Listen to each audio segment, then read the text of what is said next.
Your host for Motorweek, John Davis. Well, hello and welcome again to Motorweek. We're glad to have you with us. Maserati is a name synonymous with thrilling Italian performance cars, but it's also one that Americans rarely hear since the company stopped selling cars in the U.S. in 1990.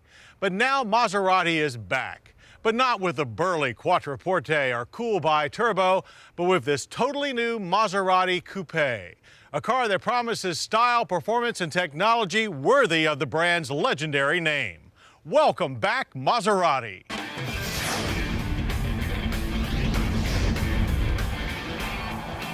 Even before the first wheel was turned, this was the object of considerable affection by everyone who loves cars. The all-new 2003 Maserati Coupe.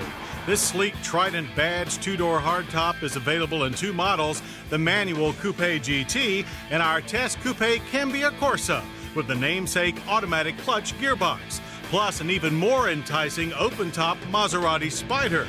At first glance, the arched Gran Turismo bodywork of the new coupe reminds us of classic Maseratis and Ferraris of the 1960s, appropriate since Maserati is now part of Ferrari, benefiting from their considerable engineering and low-volume expertise. The classic swooping hood lines dip low with a longish front overhang ending at a clearly Maserati grille opening complete with chrome trident.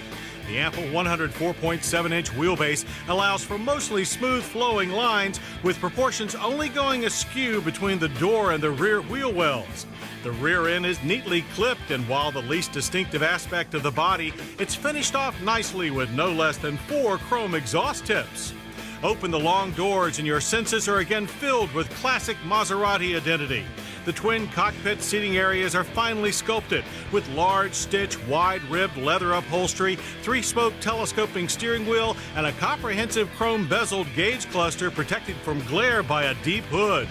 Driver's seat comfort is quite modern with good legroom inside a wide footwell, while the passenger side seems more cramped. Full power seat adjustments include driver's side position memory. The center stack completely mixes then and now.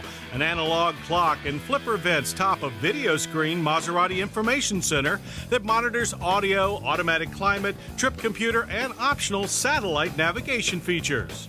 The off-proportion exterior was needed to give the coupe its classic 2+2 configuration.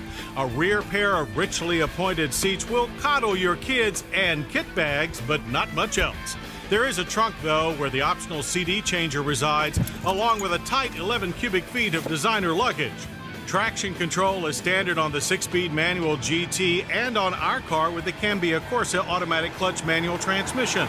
Like the system we first tested in a Ferrari 355 F1, it uses twin steering wheel paddles to both shift gears and actuate an electro-hydraulic clutch. Once mastered, it delivers rapid shifts under the hardest acceleration. The driver can override the system with full automatic operation, change shift points in sport mode, and allow for low grip, slippery conditions. All this technology hauls up behind the coupe's most impressive asset, a 4.2-liter all-aluminum twin-cam 32-valve V8. Outputs an impressive 390 horsepower and 330 pound-feet of torque.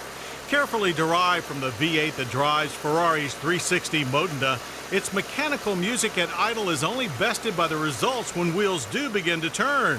But for that, no normal roadway was sufficient, so we turned up the heat at Georgia's Roebling Road Raceway. The tight turns of this 2-mile road course are not unlike the narrow Italian mountain roads that were the proving grounds for the first Gran Turismo cars. While far from a pure sports car, the coupe delivers plenty of performance. We shot off the blocks with a very satisfying 0 to 60 time of only 4.7 seconds. The quarter mile was dispatched just as quickly in 13.4 seconds at 106 miles per hour.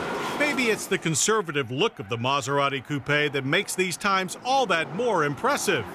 Dive into a corner and you instantly know the difference between a GT and a pure sports car. The soft springs and body roll can catch you by surprise. While turn-ins are greeted with a bit of push, you can easily push the car through with the V8's instant throttle response. The Cambiocorsa delivered crisp shifts up and down, and with its rear transaxle mounting, sets the coupe up for well-balanced reactions. The aluminum-intensive suspension consists of unequal link control arms, front and rear. The optional Skyhook continuous damping system has both normal and sport modes. Triple-digit speeds on the front straight were hauled down by Brembo brakes with 4-piston calipers. We did laps all day without hearing or smelling any complaints from them.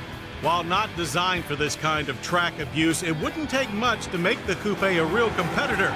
Although it's great automotive entertainment, it's fine like it is.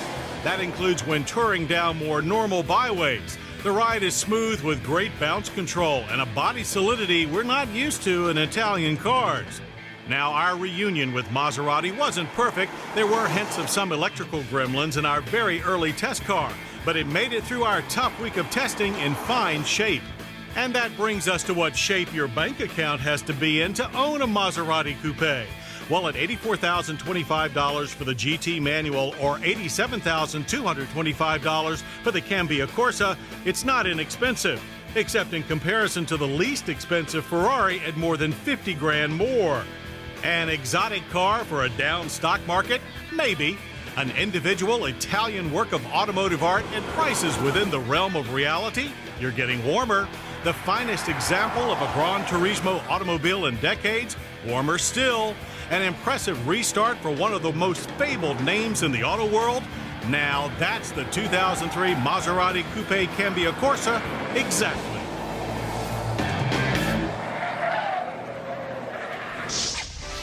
Coming up, the guru of vintage motorcycles.